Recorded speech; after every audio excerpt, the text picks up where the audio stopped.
2047 में जब आजादी की शताब्दी मनाई जाएगी, हम तो शायद नहीं होंगे दुनिया में। नमस्कार साथियों, स्वागत है आप सभी का ऑफिशियल सुबह 108 में। मित्रों, वीडियो पसंद आए तो चैनल को सब्सक्राइब करना मत भूलिएगा।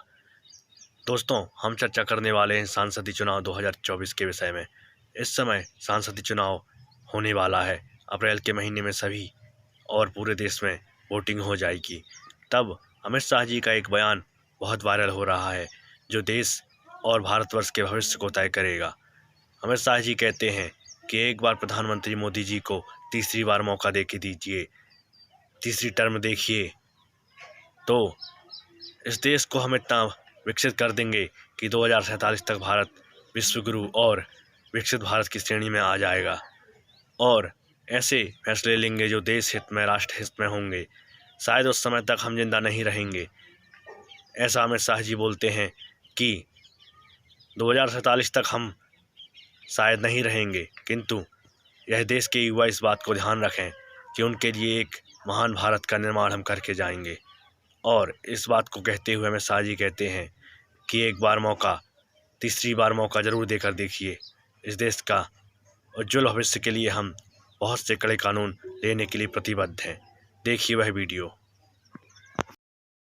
मैं बड़े विश्वास के साथ देश की जनता को कहना चाहता हूं, तीसरी टर्म मोदी जी को दे दीजिए। 2047 में जब आजादी की शताब्दी मनाई जाएगी, हम तो शायद नहीं होंगे दुनिया में, परंतु युवा लोग याद रखें, 2047 में भारत हर क्षेत्र में पूरे संसार में सबसे प्रथम होगा और भारत माता विश्व गुरु के स्थान पर प्रस्थापित होगी। मैं देश की जनता को अपील करने आया हूं कि फिर से भ्रष्टाचार, जातिवाद, परिवारवादी पार्टियों को मत लाइए। वो पार्टी को चुनिए जो देश का भला चाहती है, दल का भला नहीं चाहती। वो पार्टी को चुनिए जहां पर बूथ का कार्यकर्ता देश का प्रधानमंत्री बन सकता है। वो पार्टी को चुनिए जहां कहीं जन्म लेने की जरूरत नहीं है, गरीब चाय बेचने वाले का बेटा भी देश का प्रधानमंत्री बन सकता है। और मैंडेट दीजिए तो छोटा मोटा मत दीजिए। मोदी जी ने बहुत काम किया है, 400 का मांग किया है, 400 पार करा दीजिए। आपसे ये समझना चाहेंगे, क्योंकि बहुत से राजनीतिक पंडित ये कहते हैं कि बीजेपी ने अपनी मैक्सिमम सीट्स जो हैं वो ले ली हैं, खासकर उत्तर भारत में। और उन्हीं लोगों का ये एनालिसिस होता है कि दक्षिण भारत में शायद वोटिंग परसेंटेज बढ़ जाए, लेकिन वो ट्रांसलेट नहीं होगा सीटों में। कहाँ से सीटें आएंगी? यही पंडित कहते थे ईस्ट में बीजेपी नहीं है। आज पूरा ईस्ट बीजेपी से भरा हुआ है।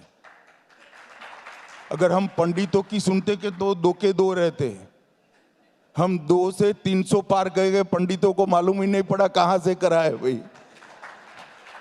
पूरा आसाम जीत लिया, अरुणाचल जीत लिया, मणिपुर जीत लिया, बंगाल में आधे हो गए, उड़ीसा जीत लिया, तेलंगाना में पहुंच गए। कौन पंडित आकलन करता था? कोई नहीं करता था।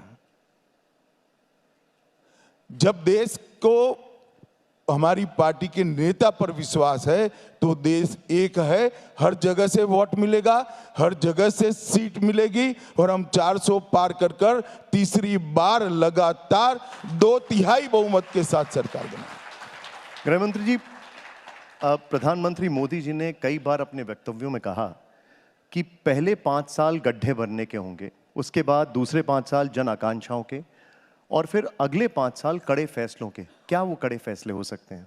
देखिए, मोदी जी ने 2014 से लेकर अब तक समय समय पर, उचित समय पर बहुत कड़े फैसले लिए।